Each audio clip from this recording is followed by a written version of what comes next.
దినము మమ్మల్ని పోషించుకుంటూ, బలపరుస్తూ, స్థిరపరుస్తూ, మీరు మాతో ఉన్నారని అయా ధైర్యము ప్రభా తండ్రి, నీ వాక్కు చేత మమ్మల్ని ధైర్యపరుస్తున్న విధానం కొరకు నీకు స్తోత్రములు.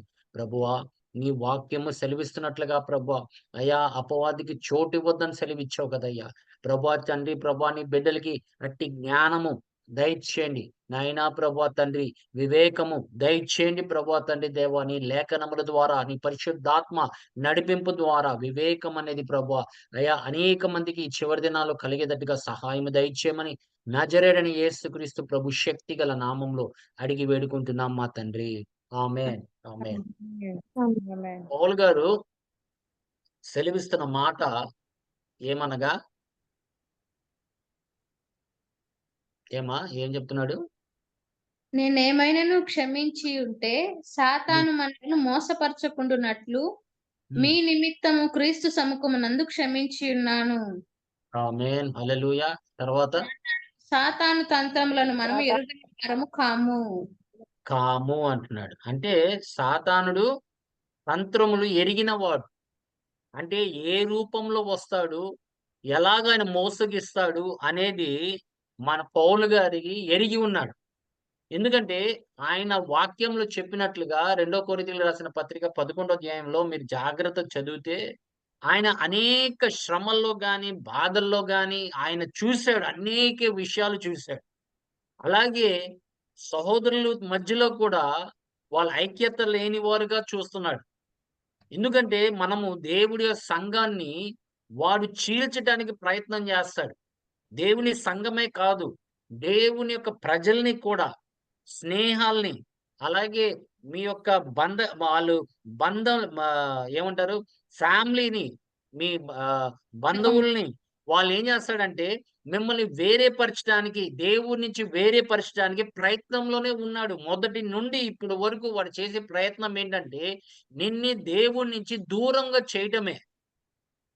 అందుకోసం ఆదాముకి వాడేం చేశాడంటే, వాడు కుయుక్తి గలవాడు కాబట్టి, వాడు ఆదాముతో మాట్లాడలా. వాడు అవ్వతో మాట్లాడాడు. అవ్వ మోసగించబడింది అని దేవుడి వాక్యం సెలవిస్తుంది. ఆదాము కాదు. హవ్వ మోసగించబడి. అవ్వ మోసగించబడింది. అందుకోసం వాడు ఎవరితో మాట్లాడాలి, ఎవరిని పడగొట్టాలి వాడికి తెలుసు. అందుకే వాడెంత కుయుక్తి గలవాడు కాబట్టి, వాడి యొక్క తంత్రాలు మనం ఎరిగి ఉండాలని దేవుడు కోరుచున్నాడు.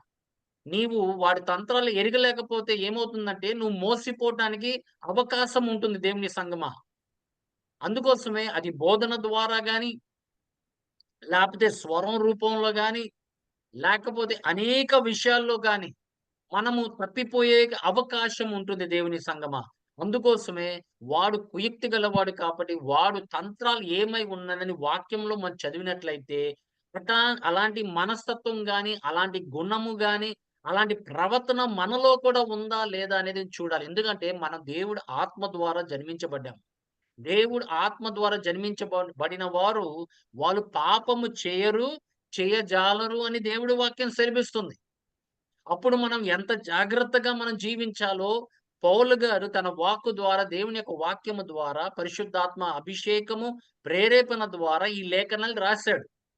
అందుకోసమే మనము కూడా ఈ లేఖనములు మనం చాలా జాగ్రత్తగా ఈ రాత్రి సమయ కాలము మనం పరిశోధన చేయాల్సిన అవసరం ఉంది. లేకపోతే ఏమవుతుందంటే సంఘాలు మోసిపోతున్నాయి. వాళ్ళు మోసగించబడుతున్నారు. వాళ్ళకి సత్యము తెలియక, వాళ్ళని సర్వసత్యములో నడిపించే పరిశుద్ధాత్మ దేవుడు సంఘాలలో లేపటం వలన ఏం జరుగుతుందంటే మోసగించబడడానికి అవకాశం ఉంటుంది సంఘాల్లో. అందుకోసం పరిశుద్ధాత్మ దేవుడు అక్కడ ఉంటే, పరిశుద్ధాత్మ దేవుడు ఆయన దాసుల ద్వారా గాని, ఆయన ప్రజల ద్వారా గాని, ఆయన మాట్లాడి ఏది సత్యమై ఉన్నదో, ఏది సర్వసత్యంలో అనేది చెప్పేది పరిశుద్ధాత్మ దేవుడే. అందుకే మనం పరిశుద్ధాత్మ స్వరం మీద, పరిశుద్ధాత్మ మీద ఆధారపడాలి. పరిశుద్ధాత్మ సహవాసము కలిగి మనం జీవించాలి. అందుకోసం దేవుని వాక్యం ఏం చెప్తుందంటే, వాడు మొదటిగా చేసేదేంటంటే వాడు మనల్ని మోసగించడానికి ప్రయత్నం చేస్తాడు. వాడెప్పుడు మోసగించడానికే ప్రయత్నం చేస్తాడు. 2 కొరింథీయులకు రాసిన పత్రిక 11 అధ్యాయము 3 వచనం చదువు తల్లి. సర్పము తన కుయుక్తి చేత హవ్వను మోసపరిచినట్లు మీ మనస్సులను చెరుపబడి క్రీస్తు చూసారా? మొదటిదిగా వాడు అవ్వని మోసం చేశాడు కాబట్టి, వాడు కుయుక్తి గలవాడు కాబట్టి వాడు మోసం చేశాడు. ఎలా మోసం చేశాడంటే, దేవుడు అలా సెలవిచ్చాడా? దేవుడు అట్టి మాటలు మాట్లాడాడా? అని చెప్తే ఈమెకేమొచ్చింది? మోసంలో సందేహం కలిగించాడు. ఆమెని మోసం చేయటం వలన సందేహం కలిగించి, ఇది తినొచ్చు. మీరు తింటే గనక మీ యొక్క కళ్ళు తెరవబడతాయి అన్నాడు. మీ కళ్ళు తెరవబడతాయి అంటే ఏమవుతుందంటే, అక్కడ దేవుడు ఇచ్చిన కళ్ళు వాళ్ళకుంది.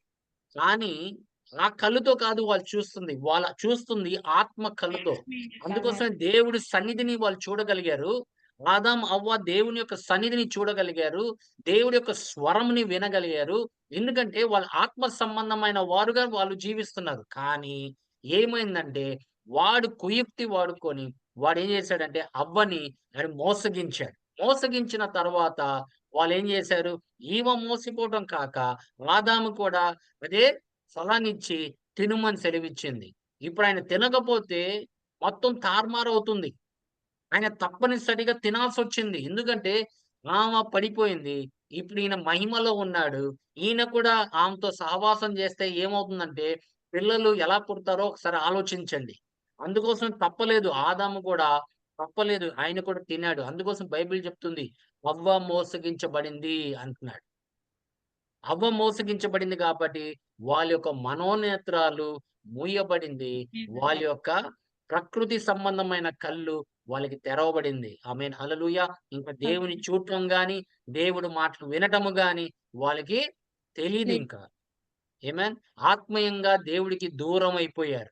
దేవుని బిడ్డలారా, వాడు మన జీవితాల్లో కూడా ఆడు ఎన్నో ప్రయత్నం చేస్తూ ఉంటాడు. మనల్ని మోసగించి ఆడు సంఘాన్ని దేవుడి నుంచి దూరం చేయటానికి ఎంతో ప్రయత్నం చేస్తున్నాడు. ఇప్పటికి అదే కుయుక్తి వాడు వాడుకుంటున్నాడు. అదే మాటలు వాడుతున్నాడు. అదే మాటలు దేవుడు మాటల మీద సందేహము చేయటమే. దేవుడిచ్చిన వాగ్దానాలు నిన్ను సంధించటమే. ఇది జరుగుతాయా? మనం కూడా అలాగే మాట్లాడతాం. ఎప్పుడు జరుగుతుందో ఏంటో? దేవుడు మనల్ని ఎప్పుడు చూస్తాడేంటో? అది దేవుడు బిడ్డలు మాట్లాడేదేనా? లేతే వాళ్ళు మోసపోయారా? వాడు స్వరము విని వాళ్ళు మోసపోయారా? అనేది మనం గ్రహించాలి. ప్రకటన గ్రంథము 12 అధ్యాయము 9 వచనము.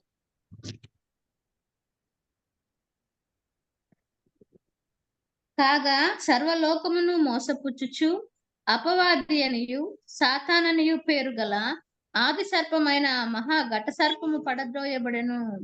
అది ఆమేన్. భూమి ఆడేం చేశాడు? సర్వలోకాన్ని ఆడు మోసగిస్తున్నాడని దేవుడి వాక్యం సెలవిస్తుంది. వాడు ముందు ఏం చేస్తాడంటే మనల్ని మోసగించడానికి ప్రయత్నం చేస్తాడు. మనము మోసిపోకూడదు. నా ప్రజలు జ్ఞానము లేక వాళ్ళేమైపోతున్నారు? నశించిపోతున్నారని ప్రవక్త ద్వారా, హోషేయ ద్వారా మాట్లాడాడు దేవుడు. నా ప్రజలు ఎలా మోసిపోతున్నారంటే, దేవుడు వాక్కు జ్ఞానం లేక. అన్నిట్లో జ్ఞానం ఉంటుంది ఆళ్ళకి. ఈ లోక జ్ఞానం ఉంటుంది. వాళ్ళు ఎక్కడ ఏం జరుగుతుందో జ్ఞానం ఉంటుంది. కానీ దేవుడికి వాక్యానికి వచ్చేసరికి జ్ఞానం ఉండదు ఆళ్ళకి. ఎందుకంటే, వాడు నీ యొక్క మనసుని, నీ హృదయాన్ని ఏం చేశాడంటే, వాడి అబద్ధాలతో, మోసంతో కప్పిపుచ్చి నిన్నేం చేశాడంటే, దేవుని యొక్క వాక్యంని వినకుండా చేయటమే వాడు ప్రయత్నం చేస్తాడు. ఎందుకంటే, దేవుడు వాక్యము నువ్వు వింటే గనక నీలో జీవం వస్తుంది. అలాగే నీలో వెలుగు వస్తుంది. నీ త్రోవలకి అది మార్గమై ఉన్నది. ఆమేన్. హల్లెలూయా. ఆ వాక్యమే వెలుగై ఉన్నదన్నాడు. నీ పాదాలకి దీపమై ఉన్నదంటున్నాడు. అంటే ఏది సత్యమో, ఏది సత్యము కాందో నువ్వు గ్రహించే శక్తి దేవుని వాక్యానికే ఉంది. అందుకు మనల్ని మోసం చేయడానికి ప్రయత్నం చేస్తానే ఉంటాడు. మనం మోసగించకూడదు. మోసగింపబడకూడదు. మనము దేవుని యొక్క వాక్యము తెలిసేవారుగా ఉండాలి. ఆమేన్. హల్లెలూయా. మనం కూడా బెరియ సంఘము, మొదటి సంఘంలో బెరియ సంఘం అనేది ఉండేది. ఆ సంఘము ఏం చేసేవారంటే పౌలు గారు చెప్పినట్లు అది లేఖనంలో ఉన్నాయా లేదా అని పరిశీలన చేశానని దేవుడి వాక్యం సెలవిస్తుంది. ఎందుకంటే ఒక దైవజనుడు పరిశుద్ధాత్మ దేవుడి గురించి మాట్లాడినోడు, పరిశుద్ధాత్మ అభిషేకం కలిగిన వాడినే ఆయన్నే పరిశీలన చేశారంటే ఆయన మాట్లాడే మాటలు ఇంకా మనం ఎంత జాగ్రత్తగా ఉండాలి దేవుని సంగమా. ఇప్పుడు ఇంకా మనుషుల్ని మోసగిస్తున్నాడు. ఇంకా మనుషుల్ని పాడగొడుతున్నాడు. ఇంకా మనుషుల్ని నానా విధాలుగా దేవుడి నుంచి దూరం చేస్తున్నాడు. మరి మనం ఎంత వరకు మనం జాగ్రత్తగా ఉండాలి. వాడి కుయుక్తి మనం ఎరిగి ఉండాలి. అలాగే వాడు కుయుక్తి గలవాడు కాబట్టి వాడి తంత్రాలన్నీ ఎరిగి ఉండాలని దేవుడు ఆశపడుతున్నాడు. ఎందుకంటే నీకు తెలిస్తే గనక, నీకు జ్ఞానం ఉంటే గనక, దేవుని లేఖనంలో జ్ఞానం ఉంటే గనక, వాడు ఏ రూపంలో వస్తాడు, ఎలాగొస్తాడు, ఎలా మోసగిస్తాడు అనేది నీకు అర్థమైపోయేది దేవుని సంగమా. ఒకటి దేవుడు జతపరిచింది ఎవరు వేరేపరచకూడదన్నాడు. ఇప్పుడు ఎవరన్నా గాని మీ చుట్టాల్లో గాని, లేతే మీ పెద్దవాళ్ళో గాని, అత్తగారు, మామగారులు గాని, ఎవరన్నా గాని భార్య భర్తల్ని వేరే పరుస్తానికి ప్రయత్నం చేస్తుంటే, అది మీకు అర్థమైపోవాలి. అది ఆ భార్య భర్తలు మధ్యలో కాదు. మధ్యలో వాడున్నాడు. వాడు ఉన్నాడు కాబట్టి వాడేం చేస్తాడంటే, వాడు కుయుక్తి గలవాడు కాబట్టి, వాడి తంత్రాలక్కడ ప్రయోగం చేస్తున్నాడు. ఆ తంత్రాల వలన వీళ్ళేం చేస్తారంటే, వాళ్ళు ఆడి మాటలు విని, వాడి ప్రేరేపణ ద్వారా, వాళ్ళు పరిశుద్ధాత్మ దేవుడు ఎలా ప్రేరేపిస్తాడో మనల్ని, దేవుడి యొక్క మాటలు మాట్లాడడానికో, లేపోతే దేవుడి యొక్క దర్శనాలు చూపియడానికో, వాడు కూడా మనల్ని ప్రేరేపించి బూతులు మాట్లాడడానికి గాని, లేకపోతే నానా విధాలుగా వేరేవాళ్ళతో మాట్లాడటం గాని, కోపగించటం గాని, అయన్నీ వాడి ప్రేరేపణ ద్వారా జరుగుతుంది దేవుని సంగమా. అందుకోసమే మనం మోసపోకుండా, మనం దేవుని యొక్క జ్ఞానము ద్వారా, వాక్యము ద్వారా మనం తెలుసుకుంటే గనక, మనం మౌనంగా ఉంటాం ప్రతి పరిస్థితిలో. ఏమైన్ మనం మౌనంగా ఉండి, మనం దేవునికి మహిమకరంగా జీవించగలము. అందుకే మనము ఎప్పుడన్నా గాని మోసపోవడానికి వీలు లేదు దేవుని సంగమా. మోసపోతే అది నీకే నష్టం. అందుకోసం ప్రభువు ఎప్పుడు వాడి గురించి మాట్లాడుతూ మీకు పరలోకం గురించి గాని అంత ఉండదు వాక్యంలో. కానీ దేవుడు వాడు కుయుక్తిగానే వాడని లేకపోతే పాతాల గురించి ఎక్కువ మాట్లాడేది ఎందుకంటే నిన్ను బ్రతికించటానికే. నిన్ను దాంట్లో నుంచి తప్పించటానికే దేవుడు మాట్లాడతాడు. అందుకోసమే దేవుడు మనల్ని ఆయన ప్రేమించిన వారిని శిక్షిస్తాడన్నాడు. ఎందుకంటే దేవుడు దండ మన మీద పడుతుంది. ఆయన మాట వినకపోతే ఎందుకంటే నువ్వు కుమారుడివి, కుమార్తెవి. ఆయన దండ పడటం వలన మనం నష్టపోయేదేం లేదు. మనం నేర్చుకోవచ్చు. ఆయన మన మంచి కోరికే దేవుడు కోరుతుంది. ఎందుకంటే మనము ఆయన ప్రజలు అలా మోసగించబడుతుంటే ఆయన ఎలా ఊరుకుంటాడు? ఆయనేమో సత్యవంతుడని వాక్యం చెప్తుంది. ఆయన మాట్లాడే ప్రతి మాట సత్యమై ఉన్నది. ఆ సత్యం గల మాటల ద్వారా మమ్మల్ని బ్రతికించాలి, మనల్ని తప్పించాలి, మనల్ని విడుదల కలిగించాలని దేవుడు కోరుతుంటే, మనమేమో యోహాను సువార్త 8వ అధ్యాయము 44వ వచనంలో ప్రభు ఏం చెప్తున్నాడు వాడి గురించి. మీరు మీ తండ్రి యొక్క అపవాది సంబంధులు. మీరు మీ తండ్రి యొక్క అపవాది సంబంధులు. అపవాది సంబంధులు. మీ తండ్రి దురాశలు నెరవేర్చగోరుచున్నారు. ఆది నుండి వాడు నరహంతకుడై ఉండి సత్యమందు నిలిచిన వాడు కాడు. వాని ఎప్పుడు సత్యంలో మాట్లాడు, సత్యంలో నిలిచేవాడు కాడు వాడు. వాని యందు సత్యమే లేదు. వాడిలో సత్యమే లేదు. వాడు అబద్ధమాడినప్పుడు తన స్వభావమును అనుసరించియే మాట్లాడును. చూసారా? ఆయన సొంత స్వభావం అనుసరించే వాడు మాట్లాడతాడంట. వాడు అబద్ధికుడును అబద్ధమునకు జనకుడునై ఉన్నాడు. అబద్ధముకి జనకుడై ఉన్నాడు. Amen. He is the father of lies. Amen. If God is the father of truth, Satan is a father of lies. అదే గనక మనం కూడా అబద్ధాలు చెప్తుంటే మనమేమై ఉన్నాము? మనం తప్పించుకోవటానికి ఎన్ని అబద్ధాలు చెప్తాం? ఒక విషయంని కప్పపుచ్చటానికి ఎన్ని అబద్ధాలు చెప్తాం? అది ఎవరు ఏమైనా కూడా మనం మటుకు సత్యమే మాట్లాడాలి. పరిశుద్ధాత్మ దేవుడు సత్య స్వరూపైన ఆత్మ అని సెలవిచ్చాడు. ఆయన సత్యంలోనే నడిపిస్తాడు. మనలో సత్యమే ఉంటుంది. పరిశుద్ధాత్మ మనలో ఉంటే మనం సత్యమే మాట్లాడతాం, దేవుడి వాక్యమే మాట్లాడతాం. మనం అబద్ధం కూడా మనం ఏం చేస్తామంటే వెంటనే వాడు ఒకవేళ ప్రేరేపించినా కూడా నేను సత్యమే మాట్లాడతాడు. ఏమైనా పరిస్థితి ఎలాగ మారినా నాకు అనవసరం. నేను మటుకు సత్యమే మాట్లాడతాను. ఎప్పుడైనా గమనించండి దేవుని సంగమా, మీరు అబద్ధాలు చెప్పకుండా సత్యం మాట్లాడితే వెంటనే ఒక విషయము చల్లారైపోతుంది. మీరు గమనించండి. సత్యానికి ఉన్న శక్తి అది. నీ మీద ఎంత కోపగించినా కూడా మీరు మీ పిల్లలతో మీరు మాట్లాడండి. ఎక్కడికెళ్ళావురా అని అడిగితే, లేదమ్మా నేను సినిమాకెళ్ళాను అని నిజం చెప్పాడనుకో, ఏం చేస్తారు మీరు? ఆడు ఒప్పుకున్నాడు కాబట్టి వెంటనే నీ కోపం తగ్గిపోతుంది. అరే! అలాంటి చోట్లకెళ్ళకూడదురా అని మారుతుంది. అదే వాడు అబద్ధాలు చెప్తే నీకు తెలుసు వాడు సినిమాకెళ్ళాడు.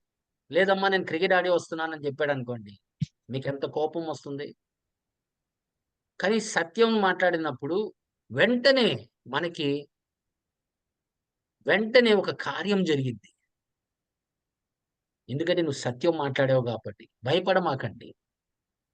పరిస్థితులను చూసి భయపడమాకండి. నేను ఒకవేళ సత్యం మాట్లాడితే ఏం జరుగుతుందో, కానీ అబద్ధాలు చెప్పడం వల్ల నువ్వు దేవుడి దృష్టిలోంచి పడిపోయినోడు ఉంటావు. దేవుడికి దూరం అయిపోతావు అబద్ధాలు చెప్తే. అమ్మకన్నా ఇస్తాను. ఒకటి జాగ్రత్త. వల్లికి ఇవ్వు. మనము సత్యం గల ఆత్మ ద్వారా మనం జన్మించబడ్డాం. మన ప్రభు సత్యవంతుడు. ఆయన మాటలు సత్యమై ఉన్నాయి. ఆ సత్యమే నిన్ను విడుదల చేస్తదని సెలవిచ్చాడు దేవుడు.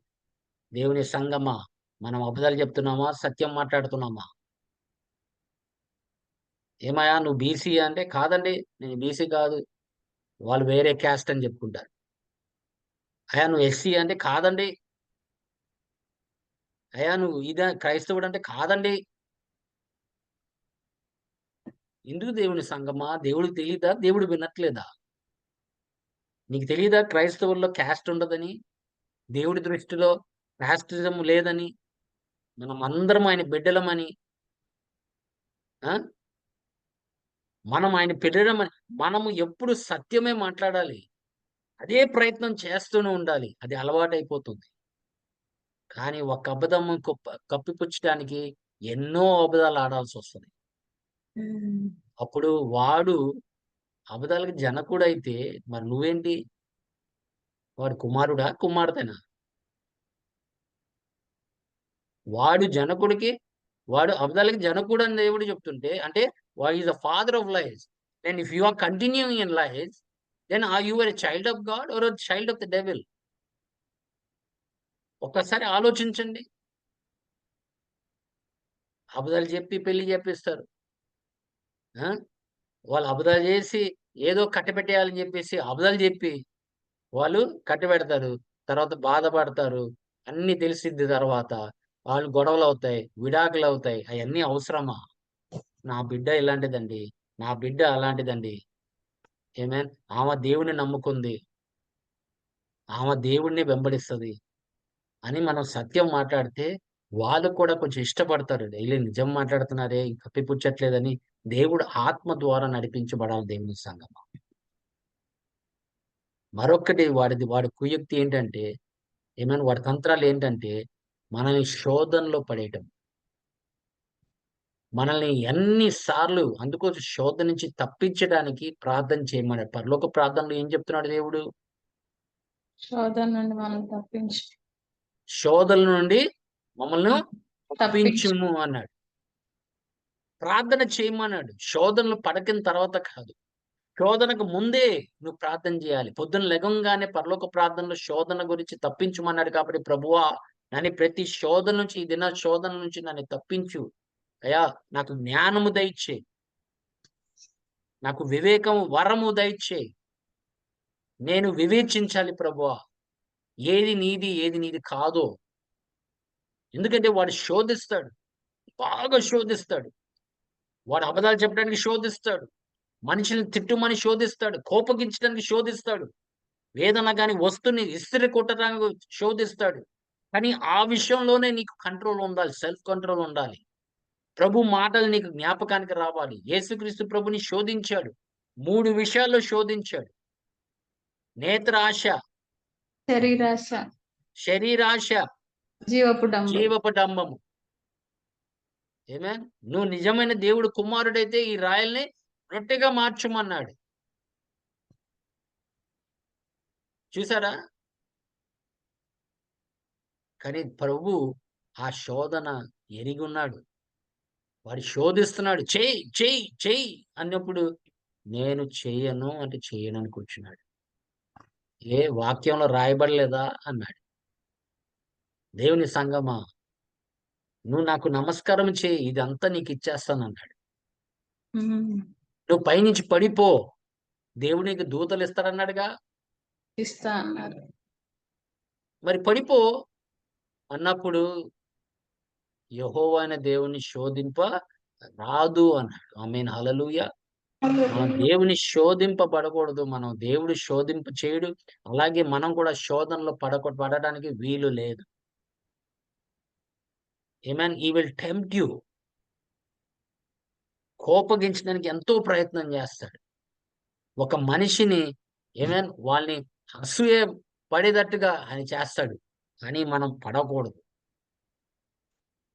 ఎంత శోధించినా కూడా వాడిని ఏం చేయబోతున్నాడని ఒకసారి గ్రహించండి. తెస్సలోనికి రాసిన మొదటి పత్రిక 3వ అధ్యాయము 5వ వచనం.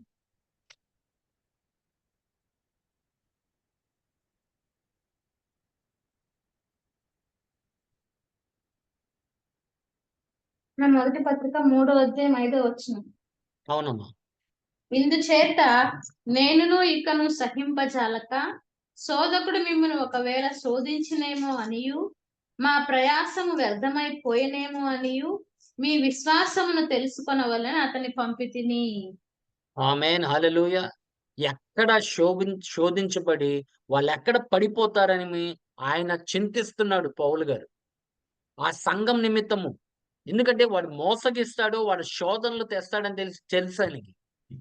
వాళ్ళు ఎలాగ చేస్తున్నారు, వాళ్ళ విశ్వాసంలో ఎలా ముందు కొనసాగుతున్నారు అనేది ఆయన ఈ దినంలో ఎవరన్నా గాని, సంఘ పాస్టర్లు గాని, ఎవరన్నా గాని, దైవజనులు గాని మన దగ్గరికి వచ్చి, అయ్యా నువ్వు ఎలా శోధనలు ఎలా నువ్వు భరిస్తున్నావు, శోధనలు కూర్చొని మనతో మాట్లాడి, అయ్యా నువ్వు శోధనలు ఎలా భరిస్తున్నావు, ఏంటి ఎలా జయిస్తున్నావు అనేది కూర్చుని మాట్లాడేవాడు ఉన్నాడా? ప్రార్థన చేసేవాళ్ళు ఉన్నారు, మంచిదే. కానీ మన గురించి చింతించేది ఎవరు? మన ప్రభు తప్ప. మన ప్రభు తప్ప ఎవరు మన గురించి ఆలోచించేది? మన ప్రభు తప్ప ఎవరు మన గురించి అంత పట్టింపు ఉంటుంది? దేవుని సంగమా, మనం శోధనలో పడతాము అనేక ముందే మనము ప్రార్థన చేయాలి. శోధనలో పడకుండా దేవాని శక్తిని, బలము నాకు కంట్రోల్ ఇవ్వండి. ఎందుకంటే దేవుని సంగమా, వాడికి చోటు ఇవ్వకూడదు అన్నాడు దేవుడు. మీరు ఎఫెసీయులకు రాసిన పత్రిక 4వ అధ్యాయం 26వ వచనంలో చూడమ్మా ఒకసారి. కోపపడకుడి గాని పాపము చేయకుడి. కోపపడుకుడి గాని పాపము చెయ్యకుడి అంటున్నాడు. సూర్యుడు అంటే కోపడొచ్చు మనము. ఏ విషయంలో కోపడొచ్చు? ఎవరినన్నా కరెక్ట్ చేసేటప్పుడు ఆ కోపం ఎలా ఉండాలంటే పాపంలో నడిపించకుండా ఉండాలి. ఆ కోపం ఎలా ఉండాలంటే ఎవరన్నా గద్దించినప్పుడు కొంచెం కోపడితే మంచిది. కోపం వస్తది. కానీ ఆ కోపం నేను ఎంత కంట్రోల్ చేయగలుగుతున్నావు? నీలో ఎంత శక్తి ఉంది? ఆ కోపంలో బూతులొచ్చేస్తాయి. చెయ్యేసుకోవచ్చు, కొట్టొచ్చు. అంత దాకా రాకూడదు. అందుకోసమే ఆయనేమంటున్నాడు? కోపపడుడి కానీ పాపము చేయకుడి. పాపము చేయకూడదు. ఆ కోపం నిన్ను పాపంలోకి నడిపించకూడదు. రెండో వాక్యం ఏం చెప్తున్నాడమ్మా 27వ వచనంలో? అపవాదికి చోటు ఇయ్యకుడి. అపవాదికి చోటివ్వకుడి అంటున్నాడు. ఆమేన్. హల్లెలూయా. నీ మాటల ద్వారా గాని, లేకపోతే నువ్వు చేసిన నీ కోపము ద్వారా గాని, నీకు పాపంలో నడిపించేది ఏదన్నా గాని నీకు తెలుస్తుంటే వెంటనే ఆగిపోవాలి. ఎందుకంటే వాడికి చోటివ్వకూడదు. ఇప్పుడు ఆ కోపంలో బూతులు మాట్లాడొచ్చు, లేకపోతే ఇస్తరు కొట్టొచ్చు, భార్యాభర్తల మధ్యలో నానా విషయాలు మాట్లాడొచ్చు, వాళ్ళ గతం గురించి మాట్లాడతారు, లేనిపోయిన అన్నీ తెస్తారు. ఇప్పుడు ఏమవుతుంది?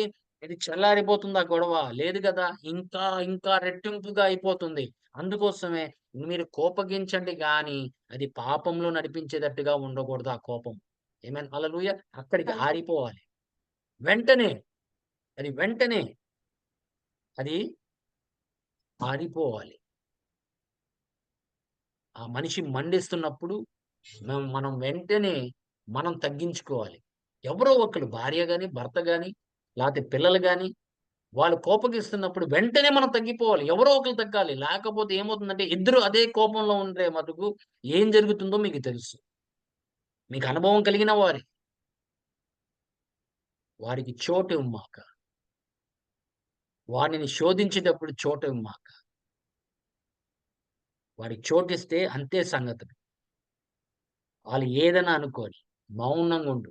మౌనంగా ఉండటం నేర్చుకో. చాలా విషయాల్లో బ్రతికిపోతావు. చాలా బాధల నుంచి తప్పించుకోగలవు. కష్టాల నుంచి తప్పించుకోగలవు. శోధనల నుంచి కూడా తప్పించుకోగలవు. దేవుని సంగమా, మనం మటుకు జాగ్రత్తగా ఉండాలి. ఆమేన్. ప్రకటన గ్రంథము 12వ అధ్యాయము 10వ వచనం చూడమ్మా. మరియు ఒక గొప్ప స్వరము పరలోకమందు ఇలాగు చెప్పుట వింటిని, రాత్రింబగళ్ళు మన దేవుని ఎదుట మన సహోదరుల మీద నేరం మోపవాడైన అపవాది పడద్రోయబడి ఉన్నాడు గనుక ఇప్పుడు రక్షణయు శక్తియు రాజ్యమును మన దేవుని వాయను. ఇప్పుడు ఏం అధికారం చేస్తున్నాడమ్మా? ఏం చేస్తున్నాడు? పగలు రాత్రి ఏం చేస్తున్నాడు? దేవుడి ముందునేమండి ఆయన సహోదరుల మీద నేరం మోపుచున్నాడు. నేరము మోపుతున్నాడు, విమర్శిస్తున్నాడు, నింద వేస్తున్నాడు. జాగ్రత్త.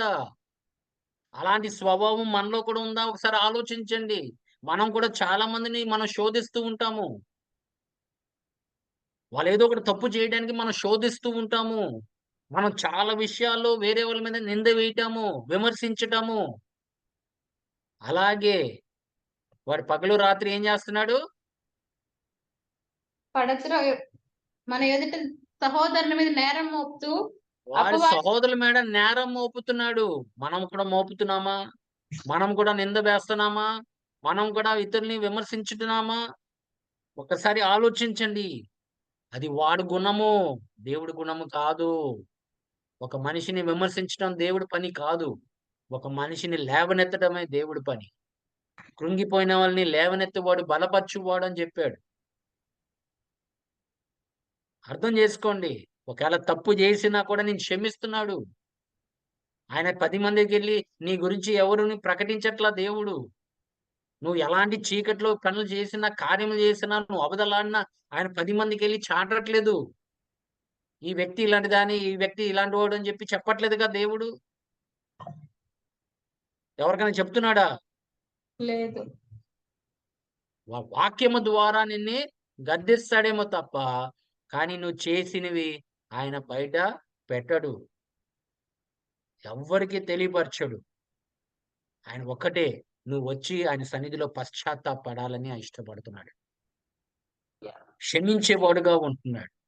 కనికరము కలిగిన వాడుగా ఉంటున్నాడు. నీ మీద దయ చూపించి ఎవ్వరికీ ఏ విషయం కూడా ఆయన చెప్పడు. ఆమేన్. హల్లెలూయా! అట్టి దేవుడు మన దేవుడు. కానీ సాతానుడు ఆడు అందరిని విమర్శించటము, నేరం మోపుతున్నాడు, నిందలు వేయటము ఇదే పని. మనకు కూడా అలాంటి గుణం ఉందేమో ఒకసారి చూడండి, చూసుకోండి. ఎంతమందిని మనం విమర్శించుంటాము. ఆ! ఎవరు చేయని పనులు మనం నింద వేసుంటాము. వాడు చేశాడని. మనం వినలేదు, చూడలేదు. ఎవడో చెప్పిన మాటను బట్టి మనం మాట్లాడుతూ ఉంటాం. నువ్వు కళ్ళతో చూడలేదు, నీ చెవుతో వినలేదు. పోనీ సాక్ష్యాలున్నాయంటే అది లేదు. అయినా కూడా మనుషుల్ని విమర్శించడము, దైవజనులను విమర్శించటము, అభిషేకించబడిన వారిని విమర్శించటము, ఆమేన్. నింద వేయటము మనకు అనవసరం. వాళ్ళకి తీర్పు తీర్చే షే ఈ అధికారము నీకు నాకు ఇవ్వలేదు దేవుని సంగమా. ఎవ్వరిని తీర్పు తీర్చడానికి అధికారం ఇవ్వలా. తీర్పు తీర్చువాడు ఆయనే. అందుకే మనం చాలా జాగ్రత్తగా ఉండాలి. వాడు కుయుక్తి గలవాడు. వాడి తంత్రాలు మనము ఎరిగేవారుగా మనం జీవించాలి. ప్రతి విషయంలో ఆడెక్కడ మన వీక్‌నెస్‌ని బట్టి వాడు కొడతాడు. మన వీక్‌నెస్ మీదే కొడతాడు. ఆమేన్ హల్లెలూయా. వాడు జగడాన్ని పుట్టిస్తాడు. యాకోబు గ్రంథం 3వ అధ్యాయం 6వ వచనం.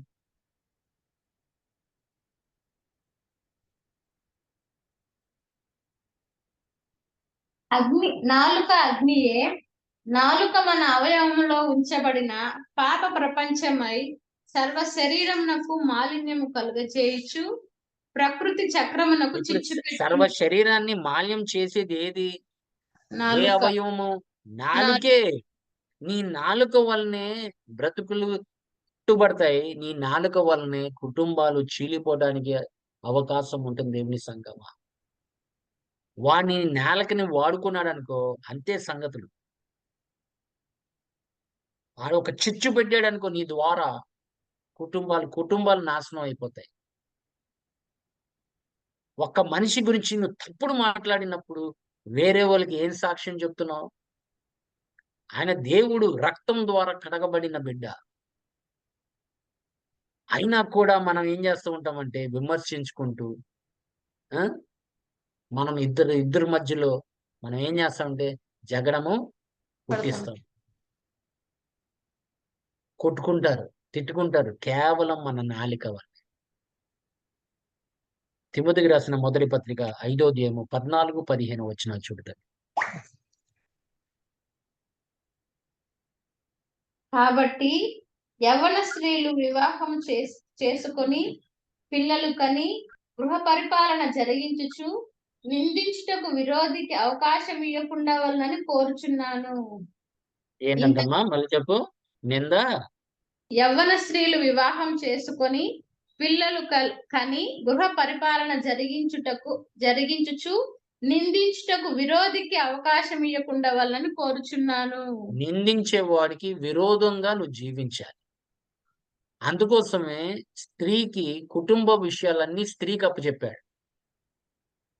భర్త ఏమో యజమానుడు గృహానికి, స్త్రీ తన పిల్లలకి యజమానురాలు.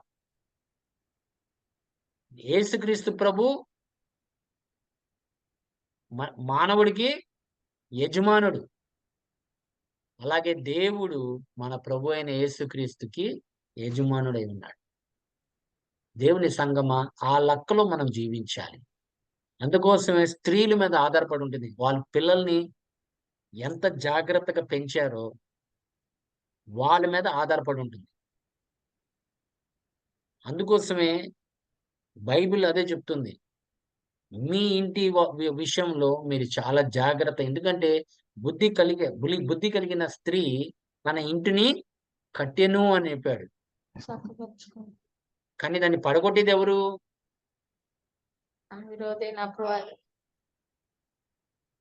ఎలాంటి స్త్రీ అమ్మా పడగొట్టేది తన సొంత ఇల్లుని? మూఢురాలు. అమ్మా మూఢురాలు. ఆమేన్ హల్లెలూయా. అందుకోసమే దేవుని వాక్యం చెప్తున్నాడు. స్త్రీలతో మాట్లాడడానికి కారణం ఏంటంటే స్త్రీలు ఎందుకంటే స్త్రీయే మోసపోయింది.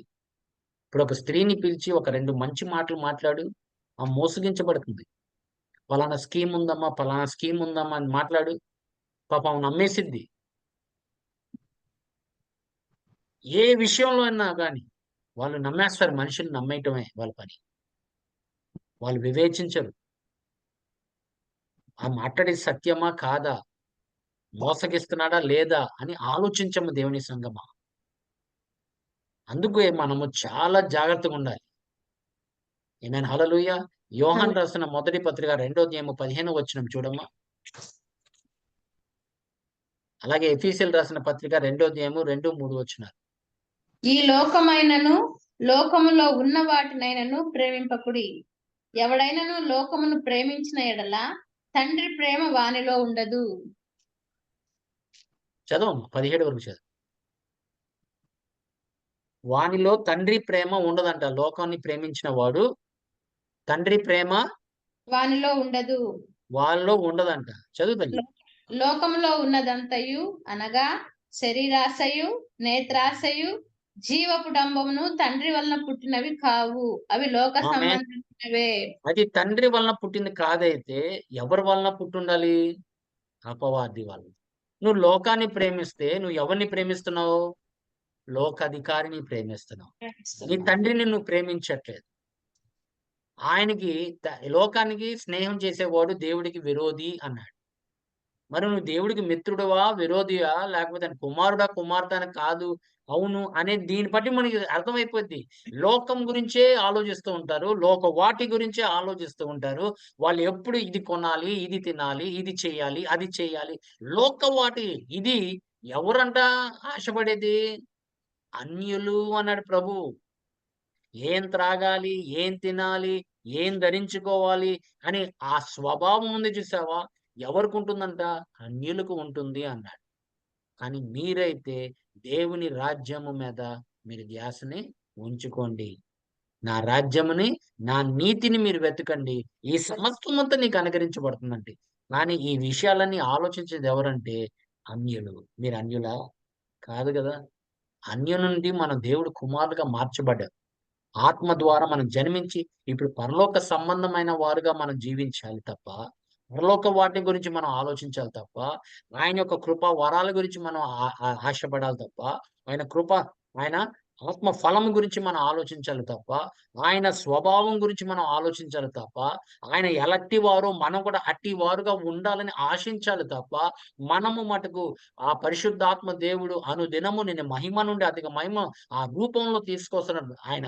మరి దేని గురించి మనం ఆలోచించాలి? లోకం గురించి ఆలోచిస్తే గనక నువ్వు దేవుడికి విరోధి అయిపోతావు. ఎందుకు నా ప్రార్థన ఆలకించబడట్లేదు? ఎందుకు నా ప్రార్థన ఆలకించబడట్లేదంటే అదొక కారణమై ఉండొచ్చేమో. ఇప్పుడు నువ్వు దేవుడికి విరోధంగా నువ్వు జీవిస్తున్నావు కాబట్టి నువ్వు బ్రతుకుతున్నావు కాబట్టి నువ్వు దేవుడికి విరోధి అయిపోయావు. ఆమేన్, హల్లెలూయా. వాడేం చేస్తాడంటే ఈ వరల్డ్లీ డిజైర్స్ లో నిన్ను ట్రాప్ చేయడానికి ప్రయత్నం చేస్తాడు. వాటి మీద నీ ధ్యాస ఉంచేటట్టుగా ఎఫెసీయులకు రాసిన పత్రిక 2వ అధ్యాయము 2, 3 వచనం చూడండి. మీరు వాటిని చేయుచు వాయుమండల సంబంధి అయిన అధిపతిని అనగా అవిధేయులైన వారిని ఇప్పుడు ప్రేరేపించు శక్తికి అధిపతిని అనుసరించి ఈ ప్రపంచ ధర్మము చొప్పున మునుపు నడుచుకొంటిరి. వారితో చూసారా? కలిసి ఎవరు స్వభావంలో నడుస్తున్నారు? ఎవరు ప్రేరేపణ ద్వారా నడిపించబడుతున్నారు? ఒకసారి ఆలోచించండి. ఈ లోకమంతా యోహాను రాసిన మొదటి పత్రిక 5:19 ప్రకారం ఈ లోకమంతా ఎవరి వైపు ఉందంటే వాడి వైపు ఉంది. వాళ్ళందరూ దేవుడి వైపు లేరు. దేవుడు ఏర్పరచుకున్న వాళ్ళు దేవుడి వైపు ఉన్నారు. కానీ లోకమంతా ఏ త్రోవలో వెళ్తున్నారు? విశాలమైన మార్గంలో వెళ్తున్నారు. వాళ్ళు నష్టపోయే మార్గంలో నడుస్తున్నారు. మరణం గల మార్గంలో నడుస్తున్నారు. కానీ నువ్వు నేనైతే జీవం గల మార్గము. అందుకోసమే దేవుని సంగమా మనం మనం ఎంత ఆశ పెట్టినా కూడా, ఆశ పుట్టించినా కూడా మనం మటుకు వాడి ఆశలకి వాడు కుయుక్తి కలిగిన వాడు కాబట్టి వాడి తంత్రాలు ఎరిగి మనం జీవించేవారుగా ఉండాలి. లేకపోతే నువ్వు కూడా లోకంలోకి వెళ్ళిపోవడానికి అవకాశం ఉంటుంది. అందుకోసం పౌలు గారు అనేక మంది గురించి మాట్లాడతారు. పౌలు గారిని విడిచిపెట్టి లోకంలోకి వెళ్ళిపోయారు. ఆమేన్, హల్లెలూయా. పాత నిబంధనలో కూడా అదే కనిపిస్తూ ఉంటది. ఆమేన్. దేవుడి దాసుడి ద్వారా పనిచేసిన వాడు ఎవరమ్మా? ఎలీషా దాసుడు ఎవరమ్మా? గెహాజీ కదా! దైవజనుడు పక్కన ఆయన ఎంతో కాలం ఉన్నాడు. ఎంతో కాలము సేవ చేస్తున్నాడు. దేవుడు కార్యాలు చూసినవాడు. దేవుడు చేసిన అద్భుత రీతులు ఆయన చూశాడు. ఎందుకంటే ఆయన పక్కనే ఎలీషా పక్కనే ఉండేవాడు. ఎలీషాకి చేతులు కడిగేవాడు. సేవించేవాడు. కానీ నామాను వచ్చి ఎలీషాతో మాట్లాడి వెళ్ళిపోయిన తర్వాత దేవుడు ఆయనకి స్వస్థపరిచిన తర్వాత గెహాజీ ఏం చేశాడు? వాటిని ఆశించి ఆయన లోకంలోకి వెళ్ళిపోయాడు. అది దైవజనుడుకు దేవుడు చూపించాడు. నా ఆత్మ నీతో రాలేదా అని అడిగాడు. తెలుసుకున్నాడు. ఆయన ఏం చేశాడో తెలుసుకున్నాడు. వాటి గురించి ఆశపడి ఆయన కుష్టివాడుగా మనం చూస్తూ ఉంటాం బైబిల్లో. కుష్టి అంటే పాపానికి సాదృశ్యం. దేవుని సంగమా అందుకోసం లోకవాటి వెనక పడకూడదు మనం. ఆమేన్, హల్లెలూయా. 3.5 సంవత్సరాలు యూదా యేసుక్రీస్తు ప్రభు నడిచినవాడు. ఆమేన్. యేసుక్రీస్తు ప్రభు శక్తిని చూచినవాడు. లూకా సువార్త 10వ అధ్యాయము, మత్తయి సువార్త 9వ అధ్యాయంలో 12 మందిని పిలిచి 70 మంది ఒకసారి 70 మందిని పిలిచాడు. వాళ్ళకి దయ్యాల మీద అధికారం ఇచ్చాడు. స్వస్థపరచడానికి అధికారం ఇచ్చాడు. పరిశుద్ధాత్మ దేవుడు వాళ్ళ మీద ఆయనకి ఇచ్చి పంపిస్తే నాటి వాటిని వదిలేసి, ఆ సేవని వదిలేసి డబ్బు కోసం ఆశపడినవాడు యూదా. ధనాపేక్ష. చూసారా? ధనం గురించి మనసుల్ని మార్చేసేవాడు. ధనం కోసం ఏదైనా చేయటానికి వాడు సిద్ధపడ్డాడు. కేవలం 30 వెండి ఆ నాణాలు, కాయిన్స్ వెండి నాణాలు. వెండి నాణాలకి, ఆ 30 నాణాలకి ఆయన దిగిజారిపోయాడమ్మా. ప్రభుతో నడిచాడు. దేవుడి శక్తిని చూచినవాడు. మరణించినని దేవుడు యేసుక్రీస్తు ప్రభు లేవటెత్తడం చూశాడు. నీటిని ద్రాక్షారసంగా మార్చిన చూశాడు. పేతురు అత్తగారిని స్వస్థపరచడం చూశాడు. గుడ్డి వాళ్ళకి చూపివ్వడం చూశాడు. అయినా కూడా ధనాపేక్ష అనేది ఆయన హృదయంలో ఉంది. అది ఎవరు పెట్టింది? అపవాది. అపవాది పెట్టాడు. మనకు కూడా అలాంటి ధనాపేక్ష ఉందా? లేకపోతే నిజమైన సేవ చేయాలని ఉందా? ఆయన వెతుకు, ఆయన వెంబడించు. శిష్యులకి తోడై ఉన్న దేవుడు ఈ దినాన మనకి తోడై ఉన్నాడు. పరిశుద్ధాత్మ దేవుడు ఏ శిష్యుల మీద ఉన్నాడో అదే పరిశుద్ధాత్మ దేవుడు మన మీద ఉన్నాడు. అందుకోసమే వాళ్ళు తిరిగి ఆయన వచ్చినప్పుడు వాళ్ళు అనేక కార్యాలు చూసి వాళ్ళ ప్రభుని, అయ్యా మేము ఇలా చేసాము అలా చేసామంటే, మీకు ఏదైనా కొదువైందా అని అడిగాడు. లేదయ్యా మాకు ఏమీ కొదువు అవ్వలేదు. ఎందుకంటే దేవుడు నిన్ను పంపించినప్పుడు ఆయనకి తెలీదా నీకేమివ్వాలి? నీకు ఏది అవసరత ఉన్నది? నీ ప్రయాణానికి ఏది అవసరత ఉన్నదో ఆయనకి తెలీదా? ఆయన సమస్తము సమకూర్చువాడు. అందుకోసం లోకం వైపు చూడకుండా, ధనాపేక్ష కలగకుండా, వాడి కుయుక్తి మనం ఎరిగి, వాడి తంత్రాలు మనం ఎరిగి, మనము దాని నుంచి తప్పించుకునే విధంగా మనము జీవించాలి. ఆశపడమాకండి. దేనికి ఆశపడమాక.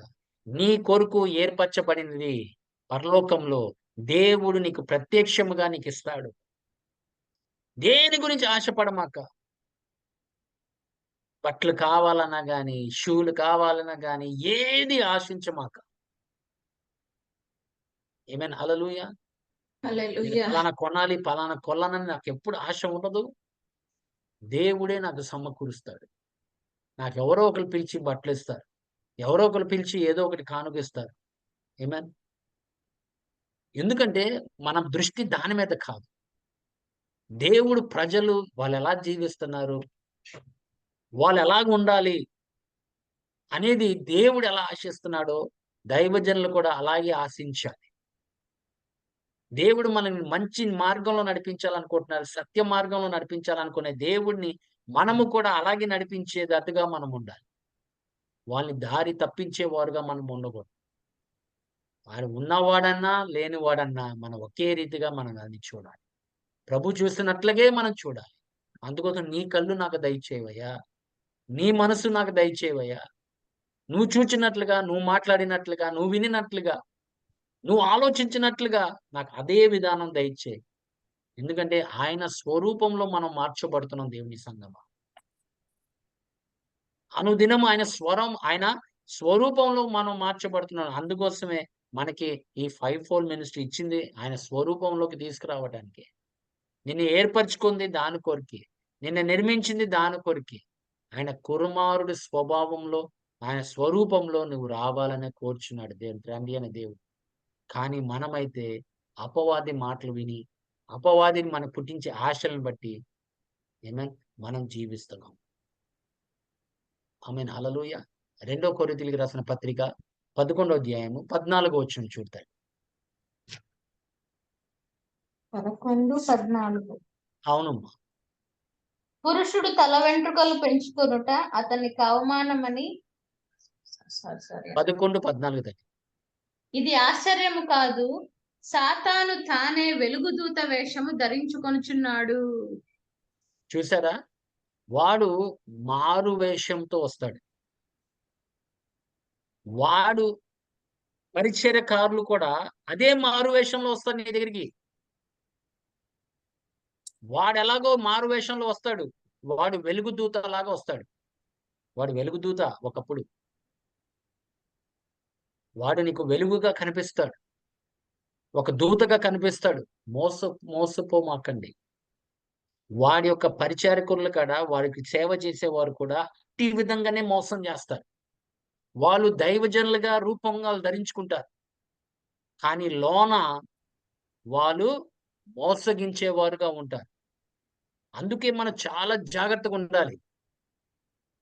ఇప్పుడు ఎవరన్నా వచ్చి ప్రార్థన చేశాడు అనుకోండి, బైబిల్ ఓపెన్ చేశాడు, ప్రార్థన చేశాడు, వెళ్ళిపోవాలి. దేవుడు నీకు ప్రేరేపిస్తే నువ్వే ఇస్తావు. వాళ్ళు అడగాల్సిన అవసరం ఉండదు. కానీ బైబిల్ ఓపెన్ చేసి డబ్బులు అడిగితే వాడు ఎవరి సంబంధం? డబ్బుల కోసమేనా సేవ? కాదు కదా. దేవుని సంగమా, అలా మోసగించేవారు చాలా మంది ఉన్నారు. వాళ్ళు ప్రభు చెప్పిన మాట ఏంటంటే, వాళ్ళు బయటికి ఒక రూపం కలిగి ఉంటారు, కానీ లోపము వాళ్ళు వేరే రూపం కలిగి ఉంటారు.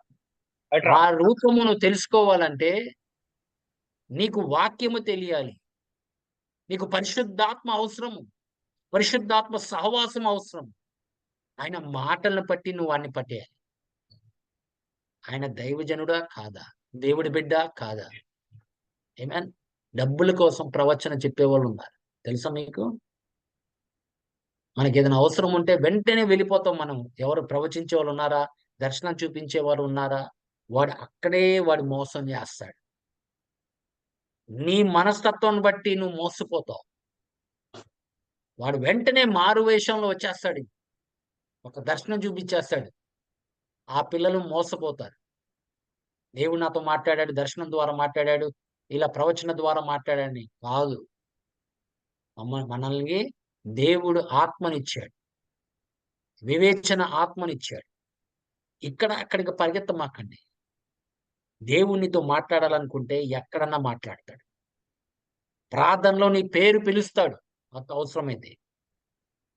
లేకపోతే తన బిడ్డ ద్వారా, తన ఆత్మ ద్వారా ఆ బిడ్డని పడే బాధలు, కష్టాలు ఆయనే చెప్తాడు. ఎందుకంటే నేను ఓదార్చాలి, నిన్ను బలపరచాలి, స్థిరపరచాలి. మనం పరిగెత్తుకునే అవసరం లేదు. దేవుని సంగమా, నువ్వు ఎక్కడ ఉన్నా దేవుడు నీతో మాట్లాడతాడు. మనం అందరం కలిసి కూర్చుని ప్రార్థనలో దేవుడు మనతో మాట్లాడతాడు. ఎందుకంటే మాట్లాడే దేవుడు మౌనంగా ఉండే దేవుడు కాదు. కానీ మనం కనుక ఒక చెడ్డ ఆలోచన కలిగి, దురాశ కలిగి, ఏం చెప్తాడేమో దేవుడు, ఏం చెప్తాడేమో మనుషుల దగ్గర పరిగెత్తామే అనుకోండి, వాడు దూరుతాడు. వాడు దూరి ఒక తప్పుడు ప్రవచన ఇచ్చాడు అనుకోండి, ఆ ప్రవచన నెరవేర్చే వరకు నీ జీవిత కాలం అంతా ఎదురు చూస్తానే ఉంటావు. అది దేవుడి నుంచి వచ్చింది కాదు కాబట్టి అది నెరవేర్చబడదు. వాడు అబద్ధాలు చెప్పి, వాడి తంత్రాలు వాడుకొని నిన్ను మోసగించాడు కాబట్టి నువ్వు మోసపోతావు. కానీ దేవుడు మాట్లాడితే ఆయన ధైర్యపరుస్తాడు. దేవుడు మాట్లాడితే ఇద్దరు ముగ్గురు సాక్షుల ద్వారా ఆయన మాట్లాడతాడు. అది ఎప్పుడైనా గుర్తుపెట్టుకోండి. నీకు ఈ దినాన దేవుడు నీతో మాట్లాడింది, రేపు ఎవరో ఒక వ్యక్తి నీతో మాట్లాడతాడు. లేకపోతే ఈ వారంలోనే మాట్లాడతాడు. దేవుడు తన వాక్కుని స్థిరపరిచేవాడు. ఆయన వాక్యాన్ని ఆయన పంపించే దేవుడే ఉన్నాడు. ఆ వాక్యము తిరిగి రాదని ఆయనకి తెలుసు, తన ప్రజలకు కూడా తెలుసు. అందుకోసం దేవుని సంగమా, మోసపోమాకండి. చివరి దినాల్లో ఉన్నాం. హెబ్రీలు రాసిన పత్రిక 2వ అధ్యాయము 14-15 వచనాలు చూద్దాం. కాబట్టి ఆ పిల్లలు రక్త మాంసములు గలవారైనందున ఆ ప్రకారమే మరణము యొక్క బలము గలవానిని, అనగా అపవాదిని మరణము ద్వారా నశింపచేయుటకును, జీవిత కాలమంతయు మరణ భయము చేత దాస్యమునకు లోబడిన వారిని విడిపించుటకును ఆయన కూడా రక్త మాంసంలో పాలివాడాయను. ఆమేన్. అమ్మా చెప్పమ్మా, మరొకసారి చెప్పండి. కాబట్టి ఆ పిల్లలు రక్త మాంసములు గలవారైనందున ఆ ప్రకారమే మరణము యొక్క బలము గలవానిని అనగా అపవాదిని మరణము ద్వారా నశింపజేయుటకును జీవిత కాలం అంతయు మరణ భయము చేత దాస్యమునకు లోబడిన వారిని విడిపించుటకును ఆయన కూడా రక్త మాంసములలో పాలివాడాయను.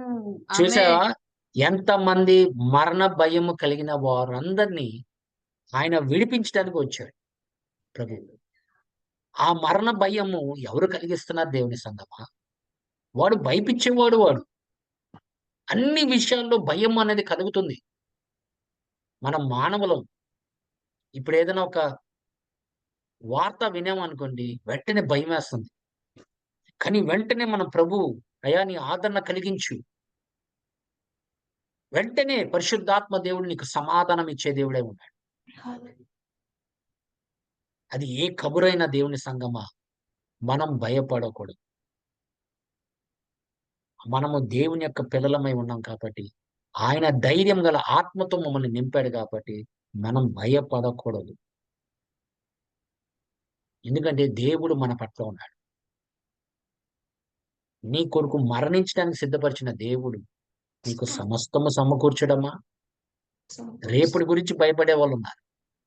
రేపు ఏం సంభవిస్తుందో భయపడే వాళ్ళు ఉన్నారు. నా పిల్లల భవిష్యత్తు ఏముంటుందో భయపడేవారు ఉన్నారు. వాళ్ళు దేవుడి పిల్లలు. నువ్వు ప్రార్థన చేస్తున్నావు వాళ్ళకి. ఒక దినాన్ని దేవుడు ప్రార్థన ఆలకిస్తాడు. వేచి ఉండండి. నమ్మదగిన వాడు ఆయన. ఆయన నీ పిల్లలకి ఏ వాగ్దానం ఇచ్చాడో ఆయన నెరవేర్చేవాడు ఆయన. అది ఆయన బాధ్యత. నెరవేర్చడం అని ఆయన బాధ్యత. కానీ నీ బాధ్యత అయితే ఆయన కోసం కనిపెడతా ఉంటామే. విశ్వాసంలో ముందు కొనసాగటమే. హల్లెలూయా. దేవుడు నీ పిల్లలకి, నా పిల్లలకి మార్గాలు సరళం చేస్తాడు. ఆగాలి. మనం ప్రార్థన చేస్తున్నాం పిల్లల కొరకు. పిల్లల రక్షణ కొరకు ప్రార్థన చేస్తున్నాం. ఏ నమ్మకం లేదా నీకు దేవుడు ఆయన స్వస్థపరచగలడని? దేవుడు నీకు ఇచ్చిన మారు మనసు వాళ్ళకి ఇవ్వలేడని నీవు ఎరగలేవా? దేవుడు నీతో మాట్లాడిన దేవుడు నా పిల్లలతో కూడా మాట్లాడతాడని విశ్వాసం లేదా? నమ్మకం లేదా?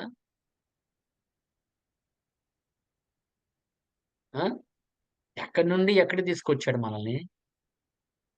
అలాంటి దేవుడు మన పిల్లల్ని వదిలేస్తాడు? నిన్ను ఒక్కడే ఆయన ఏర్పరచుకొని వాళ్ళని వదిలేస్తాడా? లేదే.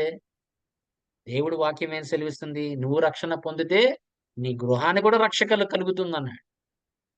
మరి ఆ మాట మీద నిలబడాలి కదా దేవుని సంగమా. ఎలాగైనా ఆయన మాట్లాడతాడు, మనకు అనవసరం. ఏ రూపంలో ఆయన వచ్చి ఆయన మాట్లాడతాడు? దాసుడి ద్వారా మాట్లాడతాడా? వాళ్ళని కళల ద్వారా మాట్లాడతాడా?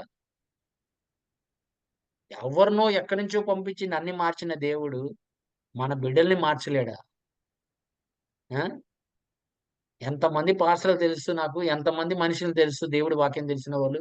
కానీ వాళ్ళు ఎవరు దేవుడి మాటల ద్వారా నేను మారలేదే. ఎక్కడి నుండో చెన్నై నుంచి ఒక అతను వచ్చి, అది కూడా ఆయన హిందూ, యేసుక్రీస్తు ప్రభుని రక్షకుడిగా ఆయన విశ్వసించి ఇంకా ఆయన సువార్త ప్రకటించడానికి ఆయన ఎక్కడెక్కడో తిరిగాడు. దేవుడు ప్రేరేపణ ద్వారా విజయవాడకు వచ్చాడు. విజయవాడలో చిన్న ఆయన చిన్న ఒక్క మాట వదిలేసి వెళ్ళిపోయాడు అంతే. దేవుడు మాట జీవం గలది, అది తిరిగి ఆయనకు వ్యర్థంగా రాదని సెలవిచ్చిన దేవుడు, ఆయన పంపించిన మాట అది ఫలిస్తుందని దేవుడు వాక్యం సెలవిచ్చినట్లుగా నాకు మారు మనస్సు కలిగింది. ఆయన మాట్లాడేటప్పుడు ప్రభువా నాకు ఆ మాటలు నాకు కావాలి అన్నా. అంతే. నేను అప్పటికి మారు మనసు పొందలేదు. కానీ ఆయన దగ్గర ఉన్నది నాకు కావాలి అన్నా. ఏంటంటే ఆయనలో ఉన్నది దేవుడి వాక్యం. ఆ వాక్యం నాకు కావాలి అన్నా. కానీ ఈ దినాన నేను దేవుడి వాక్యం ప్రకటిస్తానని కూడా నేను అనుకోలేదు నా జీవితంలో. దేవుడు సేవ చేస్తానని కూడా అనుకోలేదు నేను నా జీవితంలో. కానీ దేవుడు ఏర్పాట్లో ఉన్నాం కాబట్టి ఆయన చిత్త ప్రకారం జరిగిద్ది మనకి. అలాగే మన బిడ్డలు కూడా అదే జరుగుతుంది. ఆమేన్. మీరు మోసపోమాకండి, భయపడమాకండి. ఆమేన్. హల్లెలూయా. వాడు మనలో అవిశ్వాసానికి ప్రయత్నం చేస్తూ ఉంటాడు. నిన్ను సందేహించడమే వాడి పని. నువ్వు సందేహంలో పడిపోవటమే, నువ్వు అవిశ్వాసంలో పడిపోవటమే వాడికి కావాలి. దేవుడు మాటల్ని తిరస్కరించడమే వాడికి కావాలి. మత్తయి సువార్త 12వ అధ్యాయం 13వ అధ్యాయం 24 వచనం చూడు తల్లి. 24 నుంచి చదువు. పరిసయ్యుల మాట విని వీడి దయ్యములకు అధిపతి అయిన బయల్జెబూలు వలన దయ్యములను వెళ్ళగొట్టుచున్నాడు గాని మరి ఒకని వలన కాదనిది. ఆయన వారి తలంపులను ఎరిగి వారితో ఇట్లనెను, తనకు తానే విరోధముగా వేరుపడిన ప్రతి రాజ్యము పాడైపోవును, తనకు తానే విరోధముగా వేరుపడిన ఏ పట్టణమైనను ఏ ఇల్లైనను నిలువదు. సాతానును వెళ్ళగొట్టిన ఎడల తనకు తానే విరోధముగా వేరుపడును. అట్లయితే వాని రాజ్యం ఎలాగు నిలుచును? నేను బయల్జెబూలు వలన దయ్యములను వెళ్ళగొట్టుచున్న ఎడల మీ కుమారులు ఎవరి వలన వారిని వెళ్ళగొట్టుచున్నారు? కాబట్టి వారే మీకు తీర్పరులయ్యుందురు. దేవుని ఆత్మ వల్ల నేను దయ్యములను వెళ్ళగొట్టుచున్న ఎడల నిశ్చయముగా దేవుని రాజ్యము మీ యొద్దకు వచ్చి ఉన్నది. దేవుడికి మహిమ కలుగును గాక.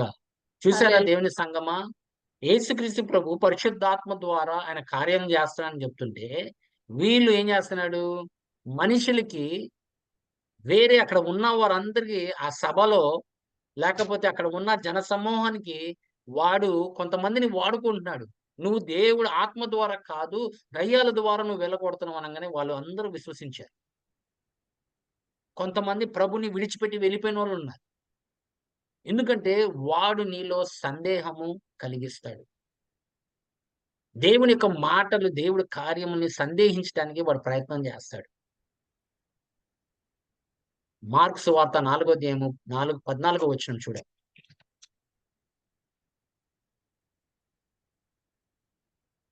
విత్తువాడు వాక్యము విత్తుచున్నాడు. త్రోవ పక్కనుండి వారెవరనగా వాక్యము వారిలో విత్తబడును గాని వారు వినిన వెంటనే సాతాను వచ్చి వారిలో విత్తబడిన వాక్యం ఎత్తుకొని పోవును. ఆమేన్, హల్లెలూయా. వాడు చేస్తుంది ఏంటంటే నువ్వు వాక్యము వినకుండా ఉండటమే వాడు ప్రయత్నం చేస్తూ ఉంటాడు. దేవుడు నీ మాటలు నీతో మాట్లాడకూడదు అని. ఎందుకంటే ఆ మాట ఆ బీజు నీలో పడినప్పుడు ఆ దేవుడి యొక్క విత్తనము నీలో పడినప్పుడు ఏం జరుగుతుందో వాడికి తెలుసు. దాంట్లో ఉన్న శక్తి వాడు నీకన్నా వాడికి ఎక్కువ తెలుసు. ఎందుకంటే వాడు అక్కడ ఉన్నాడు. భూమిని దేవుడు మాట్లాడినప్పుడు, దేవుడు సృష్టించినప్పుడు మానవుడిని వాడు అక్కడ ఉన్నాడు. దేవుడు మాటలో ఎంత శక్తి ఉందో వాడు ఎరిగిన వాడు. దేవుడు ఒకవేళ మాట్లాడితే వాళ్ళు బ్రతుకుతారు. దేవుడు ఒకవేళ మాట్లాడితే సృష్టించబడుతుంది. ఎందుకంటే దేవుడు లేని వాటిని ఉన్నట్టుగా పిలిచే దేవుడు కాబట్టి ఆ శక్తి వాడికి తెలుసు నీకంటే ఎక్కువ. వాడు ఎంత ప్రయత్నం చేస్తాడంటే ఆ విత్తనము, అందుకోసం నేను పొద్దున లెగకుండా వాడు ప్రయత్నం చేస్తాడు. వాక్యం వినకుండా, సంఘానికి వెళ్ళకుండా, వేరే ధ్యాసలో పెట్టేసి నువ్వు సంఘానికి వెళ్దాం అనుకున్నప్పుడు దేవుడి వాక్యం వింటానికి వెళ్ళినప్పుడు ఎవరో చుట్టాన్ని పంపిస్తాడు. నువ్వు కూర్చొని వాడితో మాట్లాడతావు. ఆ రోజు పూటకి అయిపోయింది, వాడు గెలిచాడు, నువ్వు ఓడిపోయావు. నీకు వివేచనం లేదు. ఆ చుట్టాలైతే ఏమైంది, అయితే నీ స్నేహితుడైన నేను దేవుడి సన్నిధిలోకి వెళ్తున్నా, నన్ను ఆటకపరచమాకండి, నేను వచ్చిన తర్వాత మిమ్మల్ని కలుస్తాను, లేకపోతే నేనే మీ ఇంటికి వస్తాను అని చెప్పి మనము దాన్ని గ్రహించాలి దేవుని సంగమా. ఎందుకంటే ఆ విత్తనం పడిందంటే నీలో ఆ దేవుడి యొక్క శక్తి నీలో ఉంటుంది. నీలో మార్పు అనుదినము కలుగుతుంది. దేవుడు మాటలకి విలువ ఇవ్వండి. దేవుడు మాటలకి ధ్యాస ఇవ్వండి. అందుకోసమే నా కుమారుడా నా మాటల్ని ఆలకించుము అన్నాడు. అది ఎక్కడ ఉండాలంట ఆ వాక్యము? హృదయంలో ఉండాలంటున్నాడు. అది దొరికిన వారికి జీవము. తర్వాత చెప్పండి. సర్వ శరీరానికి ఆరోగ్యము అంటున్నాడు. దేవుడికి మహిమ కలుగును గాక. అతి శక్తి గల వాక్కుని మనం కొన్నిసార్లు దాటించేస్తాం. ఎవరో చిన్నపిల్లడు మాట్లాడతాడు, మనకి ఎందుకులే, ఏం వింటాంలే అని దేవుడు మాటలు పక్కన పెట్టేస్తాం. దేవుడు గాడి ద్వారా మాట్లాడిన దేవుడు, ప్రవక్తల ద్వారా మాట్లాడిన దేవుడు, ప్రకృతి ద్వారా మాట్లాడిన దేవుడు ఈ దినాన ఎలాగైనా నీతో మాట్లాడతాడు. ప్రత్యేకంగా ఒక మనిషి వచ్చి మాట్లాడాల్సిన అవసరం లేదు. మనం గనక జాగ్రత్తగా వివేచన కలిగి ఉంటే గనక దేవుడు నీతో అనేక విషయాలు అనేక సార్లు నీతో మాట్లాడటానికి ప్రయత్నం చేస్తూ ఉన్నాడు. కానీ నువ్వు దాన్ని గ్రహించలేకపోయావు. ఎందుకంటే ఆ వాక్యము పడకుండా నీ హృదయంలో నాటపడకుండా ఉండటానికి వాడు ఎంతో ప్రయత్నం చేశాడు. వాడు సాధించాడు. నువ్వు ఓడిపోయావు. ఎన్నో సార్లు దేవుడి యొక్క ఒక వాక్కుని నువ్వు వినటానికి నిన్ను గుడికి పంపిలేదేమో. ఎంత ప్రయత్నం. అందుకని నేను చెప్తూ ఉంటాను మనుషులకి, అయ్యా దేవుడు వాక్యం వినటానికి వచ్చిన వారు జాగ్రత్తగా సండేల మట్టుకు ఎప్పుడన్నా గానీ నీ సహవాసము ముఖ్యము. నువ్వు దేవుడిలో ఎదగాలన్నా, దేవుడు నీతో మాట్లాడాలన్నా వాక్యం ద్వారానే మాట్లాడతాడు. వాక్యము ద్వారానే మనుషులు రక్షించబడుతున్నారు. అందుకోసం నా వాక్యెళ్ళి లేకపోతే నా సువార్త ఎళ్ళి ప్రకటించమన్నాడు. ఆ సువార్తలో శక్తి ఉంది. ఆ శిలువ సందేశంలో శక్తి ఉంది. అది మనిషిని మార్చే శక్తి ఆ వాక్యానికి ఉంది. చీకటి నుంచి నిన్ను వెలుగులోకి నడిపించే శక్తి ఆ వాక్యానికి ఉంది. సాతాను గుప్పట్లోంచి నేను బయటికి క్రీస్తు యొక్క రాజ్యంలోనికి నడిపించే శక్తి ఆ దేవుని యొక్క వాక్యంలో ఉంది.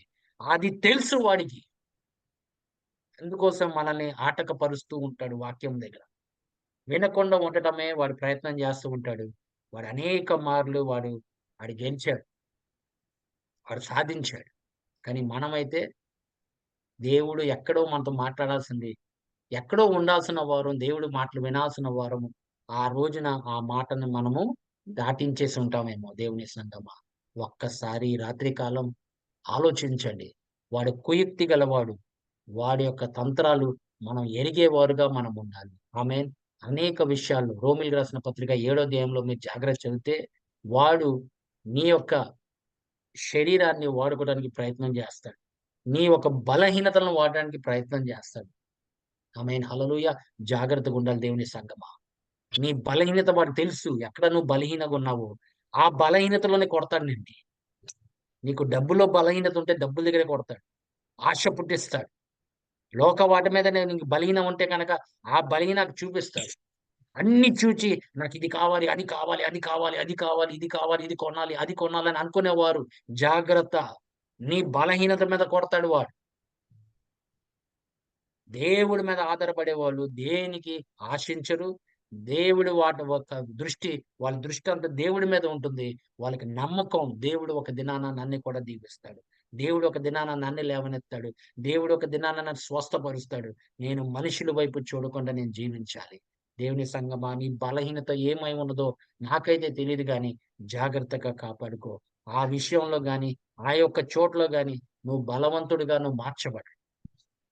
ఆ బలహీనను జయించాలి. అందుకోసమే దేవుడు ఆయన కృప ఆయన తన దాసుడికి ఇస్తానన్నాడు. ఎందుకంటే ఆయన బలహీనత సమయంలో దేవుడు బలము పనిచేస్తుందన్నాడు. దేవుడి యొక్క కృప, బలము, శక్తి పనిచేస్తుందన్నాడు. ఆయన బలహీనతగా అయిపోయాడు. ఎందుకంటే దేవుడు ప్రభు ముళ్ళు ఆయనలో ఉంది కాబట్టి. 3 మార్లు ప్రభుని అడిగాడంట తీసివేయమని. కానీ ప్రభు తీసివేస్తానని చెప్పలేదు. ఒకటే చెప్పాడు, నా కృప నీకు చాలు అన్నాడు. నా కృప ద్వారా నువ్వు జయిస్తావు అన్నాడు.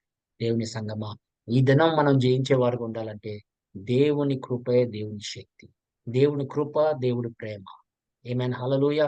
అది లేకపోతే నువ్వు జీవించలేవు, నువ్వు జయించలేవు. ఈ రాత్రి సమయ కాలము దేవుని సంగమా, వాడు ఏమై ఉన్నాడో బైబిల్ చెప్తుంది. మనం అట్టి మానుగా మనం జీవించకూడదు. వాడికి మోసపిస్తాడు కాబట్టి మనం కూడా మోసపోకూడదు. దేవుడి జ్ఞానము కలిగి మనం జీవించాలి. వివేచన కలిగి మనం జీవించాలి. మనల్ని మనుషులు పడగొట్టడానికి ప్రయత్నం చేస్తారా? కుటుంబాల్ని వేరుపరచడానికి ప్రయత్నం చేస్తున్నారా? ఏ సంఘాన్ని సహోదరుల మధ్యలో ఐక్యతని పడగొట్టడానికి ప్రయత్నం చేస్తున్నారా? అనేది జాగ్రత్త మీరు గమనిస్తూ ఉండండి. ఎందుకంటే పరిశుద్ధాత్మ దేవుడు సంఘాన్ని ఆయన ఐక్యతలో తీసుకొచ్చేవాడు. అందరిని శరీరంలో ఒక శరీరంగా మారుస్తున్నాడు. ఆమేన్. హల్లెలూయా. ఆయన చేసే పనులు అద్భుతాలు, ఆమేన్. ఆయన కార్యములని మహత్కార్యాలు అని దేవుడి వాక్యం సెలవిస్తుంది. దేవుని సంగమా, ఆయన కన్నా మన దేవుడు గొప్పవాడు. కానీ నువ్వైతే, నేనైతే ఆయన సన్నిధిలో కూర్చొని, ప్రభువా నీ వాక్యము ద్వారా నన్ను బలపరచు, నాకు జ్ఞానము దయచే, నా ప్రజలు జ్ఞానము లేక నశించిపోతున్నారు అని ప్రభు చెప్పాడు. ఎందుకంటే వాళ్ళు వాక్యం చదవరు, వాక్యం వినరు, వాక్యం గ్రహించరు. పౌలు గారు చెప్పినట్లుగా మరొక్కసారి దాన్ని ధ్యానిద్దాము. వాడు తంత్రాలు మనము ఎరిగి ఉండాలని పౌలు గారు చెప్తున్నారు. ఆమేన్, హల్లెలూయా. మనం హల్లెలూయా. దేవుణ్ణి ఎలా ఎరిగి ఉన్నామో, వాడి తంత్రాలు కూడా వాడు ఎలాగ వస్తాడు, ఎలా మోసగిస్తాడు, ఎలాగ మనల్ని శోధిస్తాడు, ఎలా నిందలు వేస్తాడు, ఎలా జగడం పుట్టిస్తాడు, ఎలాగ మనల్ని చిక్కులో పెట్టడానికి ప్రయత్నం చేస్తాడు, ఎలాగ మనం మోసం చేయడానికి ప్రయత్నం చేస్తాడు అనేది మనం జాగ్రత్తగా, మన అవిశ్వాసాల్ని మార్చడానికి ప్రయత్నం చేస్తాడు. మన జీవితాల్లో సందేహాలు తీసుకురావడానికి ప్రయత్నం చేస్తాడు. మన బలహీనతల్ని వాడుకొని వాడు బలవంతుడిగా మార్చకూడదు మనం. ఆమేన్, హల్లెలూయా. మనమే బలవంతులుగా మార్చబడాలి. మనం జయించేవారుగా ఉండాలి. అట్టి జయ జీవితం దేవుడు మనందరికీ అనుగ్రహించుగాడును గాక. ఆమేన్, హల్లెలూయా. దేవుడు ఈ కొద్ది మాటలు మన హృదయంలో ఫలింపులోకి తీసుకొచ్చును గాక. ఆమేన్. హల్లెలూయా. ఆమేన్. హల్లెలూయా. హల్లెలూయా. హల్లెలూయా.